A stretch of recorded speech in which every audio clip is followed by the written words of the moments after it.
E eu converso agora com um pesquisador de Harvard e professor de Relações Internacionais da Universidade Federal Fluminense, Vitélio Brustolin, a quem eu agradeço pela disponibilidade ao falar com a gente aqui da CNN mais uma vez. Obrigado, professor. Boa noite. Boa noite, Leandro. Obrigado pelo convite. Boa noite a todos. A gente que agradece. Professor, o Hamas disse ter recebido garantias de que a guerra acabou, mas a faixa de Gaza está destruída após 2 anos de conflito e 67 mil palestinos morreram. Como ficam os palestinos agora naquela região? Pois é, Leandro, o pronunciamento do Hamas é de que os Estados Unidos afirmam que a guerra acabou.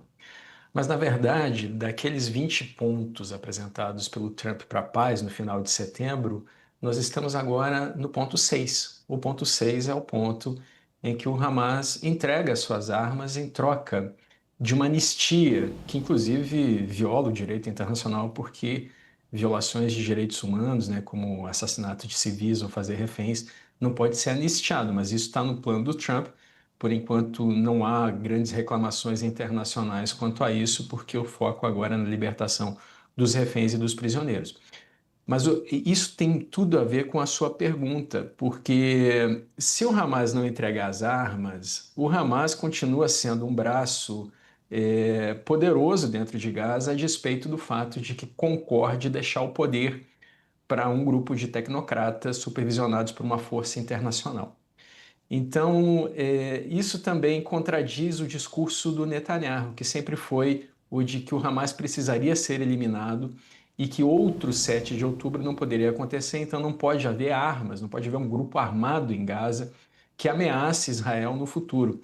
Então, na verdade, nós estamos agora na primeira fase de um plano que não deveria ter fases, ele foi apresentado como um bloco só. O fato de ter fases demonstra um impasse nas negociações.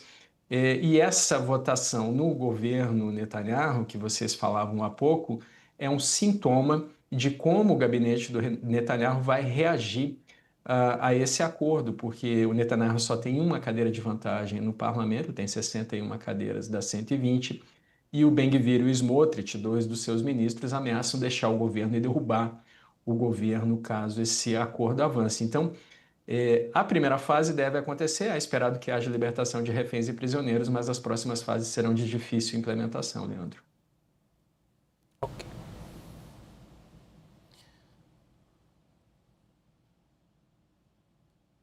Olha, nesse exato momento saiu, portanto, o acordo assinado lá por Israel.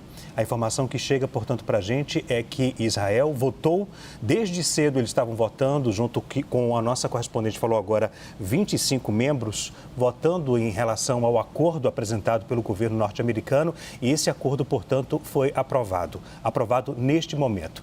Israel, portanto, aprova o plano de cessar-fogo para a faixa de Gaza. Esse assunto é um assunto muito importante, porque a gente volta a falar com o nosso professor aqui, o Vitélio. Por quê? Porque muda todo um cenário daquela região em uma guerra há 2 anos e conflitos há um bom tempo, né, professor? A primeira etapa do governo norte-americano apresentado desse plano é justamente o recuo de tropas israelenses em uma região, na primeira faixa ali, logo do lado esquerdo da faixa de Gaza. Esse seria a primeira etapa do plano, né? A gente viu que o governo norte-americano apresentou esse plano e Israel aprovou.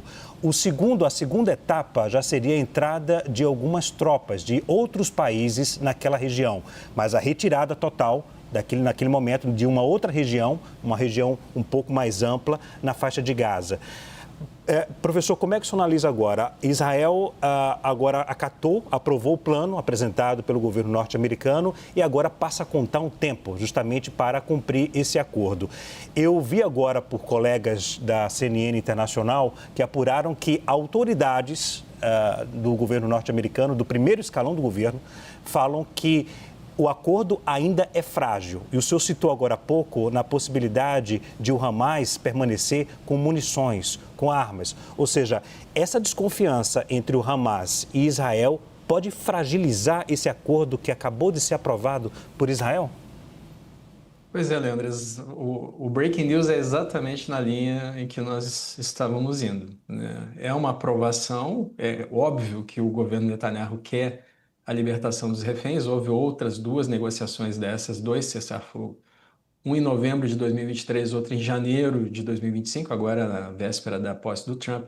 E nesses dois acordos, que também foram aprovados como agora aconteceu, houve libertação de 148 reféns, 57 corpos que estavam com o Hamas, e Israel libertou 2.200 prisioneiros. Agora, veja só, o Hamas e a Jihad Islâmica na Palestina se posicionaram nessa semana dizendo que não vão entregar suas armas e que ninguém tem o direito, segundo eles, de desarmar o povo palestino. Então, isso pode gerar um impasse. O foco agora, evidentemente, é na libertação desses 20 reféns vivos e dos 28 corpos que estão com o Hamas. Inclusive, o Hamas pediu mais tempo para entregar esses corpos, porque não sabe onde estão todos. Há uma especulação da imprensa internacional de que 7 a 15 corpos estariam perdidos na faixa de Gaza. O Hamas precisa procurá-los e não consegue fazer sob bombardeio. E Israel vai libertar 1.700 prisioneiros que foram feitos a partir do 7 de outubro de 2023 e 250 pessoas condenadas à prisão perpétua, inclusive pessoas que participaram do 7 de outubro. Então, existe uma questão de como o Hamas vai se fortalecer com essas lideranças que estão presas. Inclusive, existe um questionamento sobre se o Marwan Barghouti, que foi um dos líderes da segunda intifada, será libertado, porque ele pode ser um futuro presidente de um futuro Estado palestino se o Estado palestino sair do papel.